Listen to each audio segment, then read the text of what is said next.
इस वीडियो में हम जानेंगे कि किसी भी एल्गोरिथम को लिखने के हमारे पास कौन कौन से तरीके हैं। एल्गोरिथम जो इससे पहले वीडियो में पढ़ा था, इसमें हम जानेंगे कि इसे लिखा किस तरह से जाता है। तो एल्गोरिथम को लिखने के हमारे पास दो मेथड्स हैं जिनको आज हम स्टडी करेंगे। पहला मेथड जो है उसको हम सूडो कोड कहते हैं और जो दूसरा मेथड है उसको फ्लो चार्ट कहा जाता है। तो जो पहला मेथड है सूडो कोड, पहले हम इसको समझने की कोशिश करेंगे और उसके बाद समझेंगे कि फ्लो चार्ट किसे कहा जाता है। तो सूडो कोड दरअसल क्या होता है? सूडो कोड हमारे पास इंग्लिश लैंग्वेज सेंटेंसेस की तरह का एक कोड होता है जिसके अंदर हम क्या करते हैं कि हमारा जो भी हमने एल्गोरिथम लिखना होता है उसको हम step by step English language sentences में लिखते हैं। लेकिन इसके अंदर एक कंडीशन ये है कि हमारे ऊपर एक रिस्ट्रिक्शन है, वो ये है कि इंग्लिश लैंग्वेज सेंटेंसेस हमने वो लिखने हैं ताकि उनको इजी कन्वर्ट किया जा सके प्रोग्रामिंग लैंग्वेज में। यानी इंग्लिश लैंग्वेज सेंटेंसेस को लिखने के हमारे पास कुछ रूल्स हैं और वो रूल्स अभी हम पढ़ेंगे इस वीडियो में। और इन रूल्स का मकसद ये है कि हमारे लिए आसानी हो कि हम उन लैंग्वेज सेंटेंसेस को, इंग्लिश लैंग्वेज सेंटेंसेस को इजीली कन्वर्ट कर सकें प्रोग्रामिंग लैंग्वेज में। क्योंकि हमारा जो असल टारगेट ये होता है कि हमने प्रोग्रामिंग लैंग्वेज के अंदर इंस्ट्रक्शन लिखनी होती है, लेकिन हम डायरेक्ट अगर प्रोग्रामिंग लैंग्वेज में इंस्ट्रक्शन लिखना शुरू करेंगे तो हमारे लिए काफ़ी मुश्किल होगा। तो उसके लिए पहले हम कुछ उसका सूडो कोड बनाते हैं।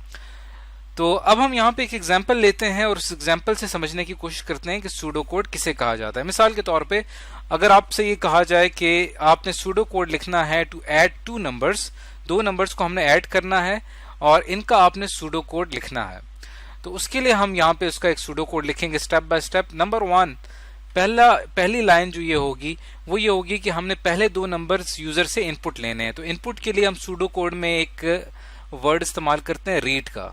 रीड का मतलब ये है कि जब भी इनपुट लिया जाएगा तो वो रीड को जाहिर करेगा।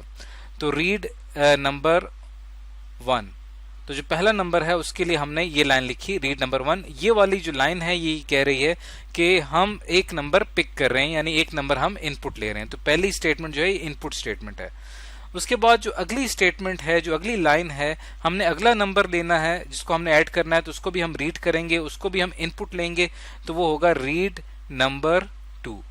अब ये देखिए सूडो कोड की 2 लाइंस मुकम्मल हो चुकी हैं। थर्ड लाइन में हम क्या करेंगे कि जो दो नंबर्स हमने लिए नंबर 1 और नंबर 2, इन दोनों को हमने प्लस करना है और प्लस होने के बाद इसको हम किसी एक और एक रख लेते हैं नाम x के अंदर हम इसको स्टोर करवा देते हैं। तो हमारे पास यहाँ पे जो थर्ड लाइन है इसके अंदर हम फार्मूला अप्लाई कर रहे हैं। फोर्थ लाइन में हमने क्या करना है कि जो भी वैल्यू x में स्टोर होगी उसको हमने प्रिंट करवाना है, वो हमारी आउटपुट स्टेटमेंट होगी। तो उसके लिए हम यहाँ पे लाइन लिखेंगे प्रिंट x। तो ये हमारा सूडो कोड मुकम्मल हो गया जिसके अंदर टोटल 4 लाइंस हैं और ये 4 लाइंस मिलके 2 नंबर्स को ऐड कर रही हैं। तो अगर आप इस सूडो कोड के ऊपर गौर करें, ये कंप्लीट सूडो कोड जो है ये दरअसल सिंपल इंग्लिश सेंटेंसेस हैं। इसके अंदर एज सच कोई डिफिकल्ट चीज़ नहीं है।